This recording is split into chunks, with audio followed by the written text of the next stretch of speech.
Baik, Assalamualaikum warahmatullahi wabarakatuh. Saya Aura Salsabila, mahasiswi CCIT 1 ITS 1, ingin menjelaskan tentang tujuan dari pasar keuangan.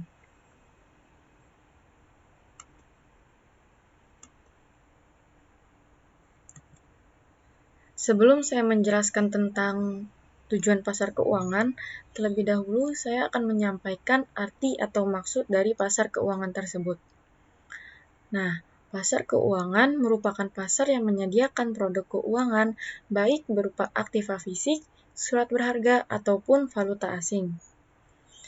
Dan beberapa ahli menyebutkan bahwa pasar keuangan adalah seluruh institusi dan prosedur untuk menjembatani pembeli dan penjual instrumen keuangan. Artinya, pasar keuangan merupakan penghubung antara pihak yang ingin menjual dengan pihak yang ingin membeli produk keuangan. Selanjutnya, kita ke tujuan dari pasar keuangan tersebut. Dalam menjalankan kegiatan di pasar keuangan, masing-masing dari pihak yang terlibat memiliki tujuan tertentu. Namun, secara umum, ahli keuangan menyebutkan bahwa tujuan dari pasar keuangan adalah untuk mengalokasikan tabungan secara efisien bagi pemakainya, baik bagi pihak penjual, pembeli, maupun bagi pihak perantara. Pihak yang membeli atau pihak yang membutuhkan dana adalah mereka yang menginginkan sejumlah dana untuk membiayai aktivitas usahanya, baik untuk investasi maupun untuk modal kerja. Selanjutnya kita ke jenis pasar keuangan. Jenis pasar keuangan itu ada yang pertama pasar uang atau money market, dan selanjutnya ada pasar modal atau capital market.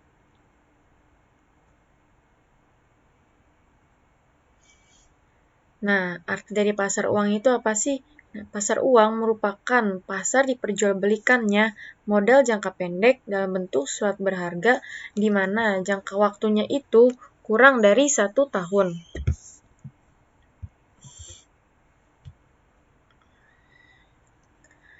Alat atau instrumen di pasar uang itu yang pertama ada sertifikat Bank Indonesia atau SBI. Nah, SBI ini adalah sebagai pengakuan utang jangka pendek dan diperjualbelikan dengan dasar suku bunga. Yang kedua, ada sertifikat atau surat berharga pasar uang atau SBPU. Nah, SBPU ini diterbitkan oleh Bank Umum. Berbeda dengan SBI tadi, kalau SBI diterbitkan oleh Bank Indonesia, sedangkan SBPU ini diterbitkan oleh Bank Umum. Bank Umum itu yang seperti apa sih? Seperti BNI, BRI, Mandiri, atau yang lainnya. Lalu yang ketiga ada sertifikat deposito. Nah, sertifikat deposito ini merupakan surat tanah bukti simpanan deposito berjangka di bank. Lalu yang keempat kita ada commercial paper. Nah, commercial paper ini surat perjanjian di mana pihak yang menerbitkan commercial paper akan membayar sejumlah uang dalam jumlah tertentu saat jatuh tempo. Lalu selanjutnya ada call money. Call money ini merupakan kegiatan pinjam-meminjam dana antar bank untuk jangka yang pendek. Selanjutnya ada repo. Repo ini adalah transaksi jual-beli surat berharga yang disertai dengan perjanjian bahwa si penerbit atau penjual akan membeli kembali surat berharga pada waktu yang telah ditentukan. Selanjutnya yang terakhir ada bankers as plans. Ada banker acceptance. Nah, banker acceptance ini adalah wesel berjangka yang ditarik oleh eksportir atau importir atas suatu bank untuk membayar sejumlah barang. Nah, fungsi dari pasar uang tuh ada apa aja sih? Yang pertama, membantu menyediakan kebutuhan modal kerja. Lalu yang kedua, memberi dana untuk pemerintah dalam jangka pendek selain melalui pajak. Dan yang terakhir, sebagai alat spekulasi dan transaksi komoditas.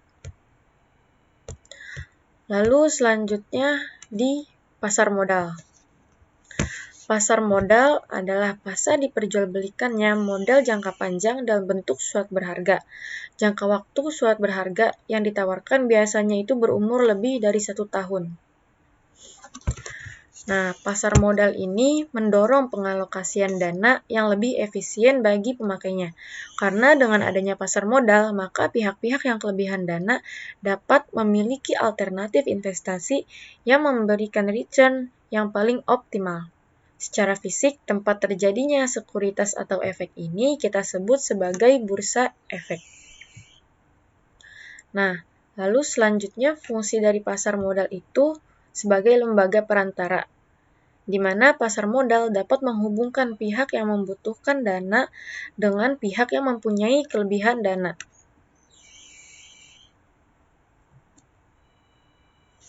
Lalu ke perbedaan pasar uang dan pasar modal. Pasar uang dan pasar modal dari yang sudah saya jelaskan tadi dapat disimpulkan perbedaan mendasarnya adalah dari jangka waktunya. Jika pasar uang adalah tempat transaksi surat berharga dalam jangka yang pendek, sedangkan pasar modal adalah tempat transaksi surat berharga untuk mendapatkan pendanaan dalam jangka yang panjang. Nah, pasar uang dan pasar modal memiliki perbedaan dari beberapa hal, yaitu yang pertama dari segi perantara.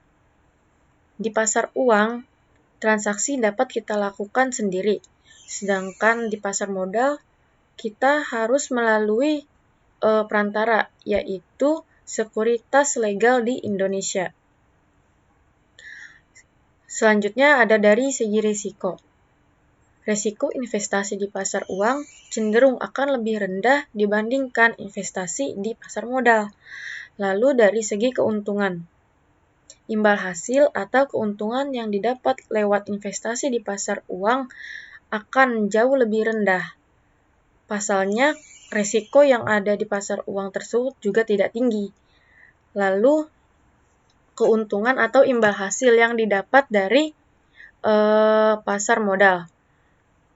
Yang didapat dari pasar modal itu keuntungannya akan lebih tinggi karena cara kerjanya yang rumit dan juga diperlukan analisis mendalam untuk segala keputusan terkait investasinya.